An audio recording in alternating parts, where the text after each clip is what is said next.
Welcome to A New Voice in Coaching, where we discuss the new innovations coaching is bringing to our world. Whether you're a coach or interested in coaching, whether you are a leader in your business, organization, or home, here we have authentic conversations around the practical tools coaching is bringing to every area of life and culture around us. Hello, everyone. Welcome to A New Voice in Coaching. My name is Connie Jakab, and today I am here with the amazing Elizabeth Bennet, who is an award-winning principal, has a master's degree in teaching and administration with a minor in psychology, and she has shifted from her 35 years of education to now being a coach, an author, and connecting families. Welcome, Elizabeth. Well, thanks, Connie. Great to be here. Oh, it's so nice for you to be here, and I'd love for you to share with our audience a little bit about what you're doing right now when it comes to families, and maybe a little backstory on how this all came about. You were a principal, educator, and now you're helping families. How did this all come about? Well, throughout my education, I had continued conversation with students who were struggling with the idea of having their parents understand them or know what was going on, or just feeling like they didn't have a connection with their parents. And so they felt isolated. And then on the other side of it, I was having conversations with parents, and they were saying similar things about their kids. I don't know them, I don't understand them, I don't know how to connect with them. And so there was this chasm in the middle, or this, almost like the Grand Canyon of space in between them, not being able to connect. And so part of what I wanted to do was have them be able to listen and understand and reconnect. What an incredible advantage as an educator, as a principal, to see both sides, to see a parent's side, to hear their story, but also to hear a young person's story, and to see what some of those gaps were, where there was need. What did you feel was the greatest need that you saw, that you wanted to meet? Having them being able to listen and understand each other. And so you've created an entire model around helping people learn how to listen. Well, what I felt was that there were things that they felt they didn't have the skills to be able to have those conversations. And all I did was to be able to provide a space for them to see and understand and learn how to connect with each other.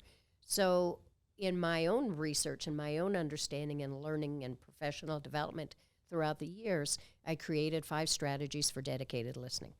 So one of those strategies happens to be intention and being dedicated and being focused in just having conversation with that one child or that one parent at a time, and really taking that time to hear, to listen, and to understand each other. And part of that is with being, let's say, focused and more about courageously conversing with each other through curiosity, through being curiously engaged, and maybe asking questions or starting a sentence opening with, so tell me about that. Tell me about what's going on.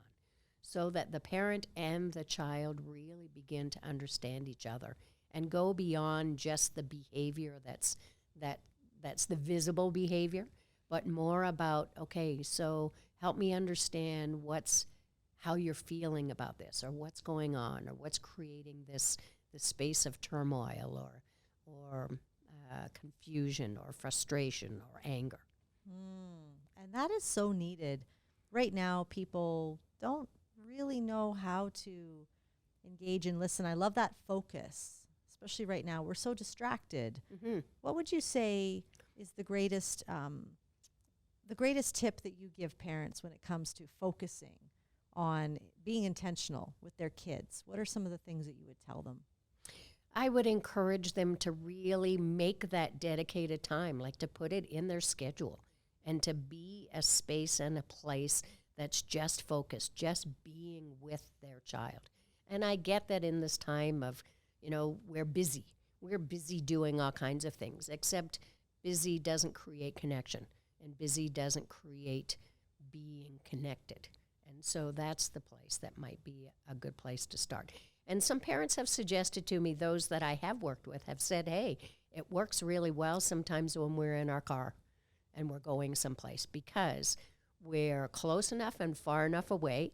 We don't have to look eye to eye or face to face, but rather it's just a space of being able to have that conversation with each other.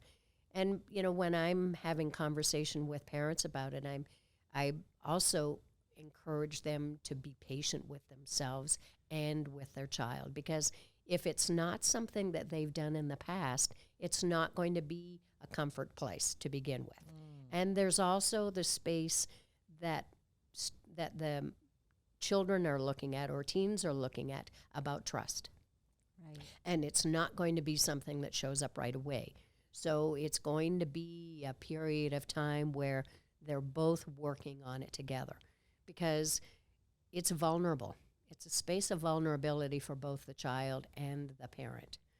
And so it's a space where it has to be respected, and it has to be something that's with integrity and with desire to make a change, and not simply just a parent responding because they want to say, you know, if they ask their child about something and they've already created that answer in their head about how they're going to respond, rather than really listening. Right. And that's the intentionality about the listening piece, is to move the expectation away, to drop what you want to say and really listen to what's going on underneath maybe the behavior, or underneath the message, or the sometimes when we're looking at what we imagine that other person is thinking, or what we imagine what's going on. And if we can imagine and get ourselves into trouble with that, because you know what assumptions do. So asking questions, being curiously engaged, and trying to find out what's going on, and having some love and joy and discernment about it all at the same time. And that is incredible. It's incredible that you're giving these tools in such a needed time. And when it comes to you as an educator, I mean, you talk about yourself as you were coaching. You've been coaching parents, you've been coaching other teachers, you've been coaching kids for many years, and yet you've switched to now being certified as a coach. Tell us a little bit about that. Well, when I first got involved with flourishing, it was a delightful and rewarding experience, and at the same time, it was like coming home for me, because I had done work with Wayne Hammond quite a number of years ago with our school district, and being supportive of teachers and so on, and he had some messages that stayed with me. And so when I saw that he was involved with flourishing, it was a wonderful reconnection for me. And so much of what flourishing has to offer has been very similar to things that we've done with our school district. As you know, I was with a Catholic school district, and so there were quite a number of the tenets that were aligned and that just were refreshing to come back to them, and at the same time, a feeling of comfort knowing that the direction that I had chosen was one that could help support families. That's so encouraging to hear. And when it comes to your, becoming a certified coach, being someone who has coached for so many years, and I wonder if parents even realize that you are a coach. Educators, you are a coach. And so why add a certification to all these years of experience? Well, I think what it does is it just helps parents connect and know that there's sort of what's the word I might look for?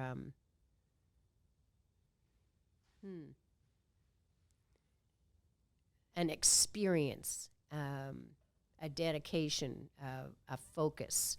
And it also, I think, assures them that it's not simply someone just talking out the top of their head, but rather it comes from research-based understanding. It comes from the experience of where I've come from as a leader, as a teacher, as a coach, as an administrator, so that it's a little bit of all of that what I would hope would make them feel comfortable and confident about the skills that I bring and about the experience and about my being able to walk alongside them. Yes, that's so true. It is reassuring to know there's a foundation to follow. There's steps.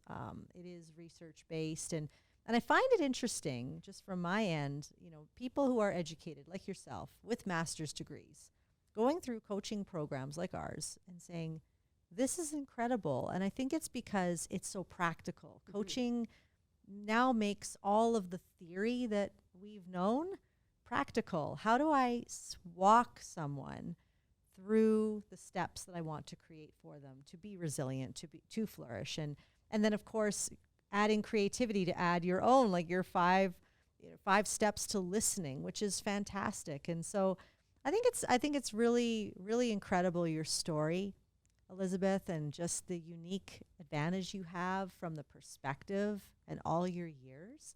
So what are you hoping for? What are you hoping to create with the journey that you're on?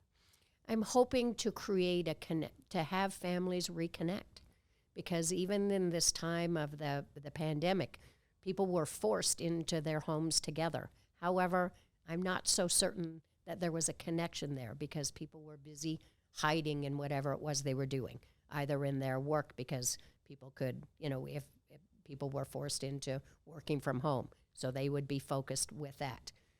It's easy to hide in video games or on the internet or on your cell phone.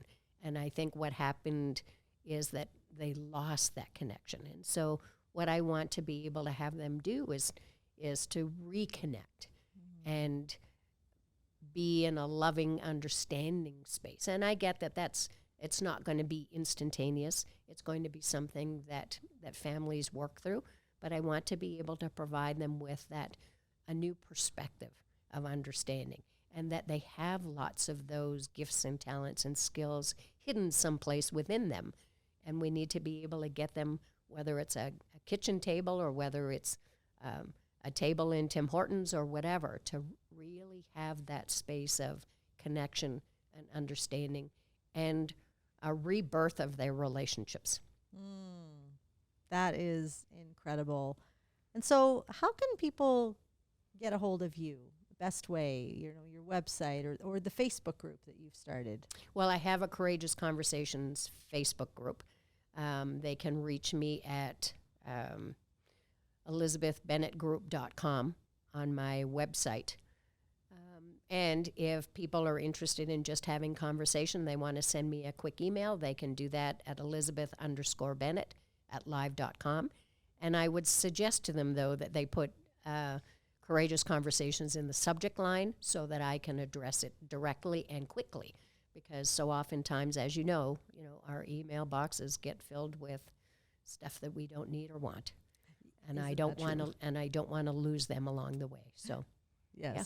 That's fair. That's fair. Well, thank you, Elizabeth, for coming on here today. And I just want to encourage anyone, if you've been, maybe you didn't even see yourself as a coach and you want to look into what some training could look like without going through 4 years and spending 40 grand on a psychology degree, but something that could help, I would encourage you to look up CertifiedFlourishingCoach.com, and we will see you next time. Thanks so much, Elizabeth. Thanks, Connie.